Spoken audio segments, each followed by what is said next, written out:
மே 1638ஆம் ஆண்டில் முகலாய ராஜாவான ஷாஜஹானால் கட்டப்பட்டது. இதனை டெல்லி கோட்டை என்றும் அழைப்பர். இந்த கோட்டை அரண்மனை பழைய டெல்லியில் முகலாய அரச குடும்பத்தினர் வாழ்வதற்காக கட்டப்பட்டது. இந்த கோட்டையை வடிவமைத்தவர் தாஜ்மஹாலை வடிவமைத்த உஸ்தாத் அஹ்மத் லாகூரியே ஆவார். முகலாய ராஜாவான ஷாஜஹான் தனது நாட்டு தலைநகரை ஆக்ராவில் இருந்து டெல்லிக்கு மாற்றியதால் இந்த கோட்டை டெல்லியில் கட்டப்பட்டது. பேரரசர் ஷாஜஹானின் ஆட்சி காலத்தில் கட்டப்பட்ட இந்த செங்கோட்டையின் அமைப்பு மற்றும் அழகு முகலாயர்களின் படைப்பு திறனை வெளிப்படுத்துகிறது. இந்த செங்கோட்டையின் உள்ளே ஏறக்குறைய 16 கட்டிடங்கள் உள்ளன.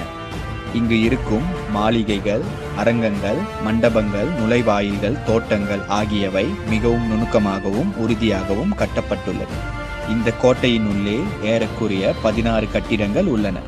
செங்கோட்டையில் இருக்கும் முக்கிய கட்டிடங்களில் குறிப்பிடத்தக்கது திவானிகாஸ் என்ற கட்டிடம்.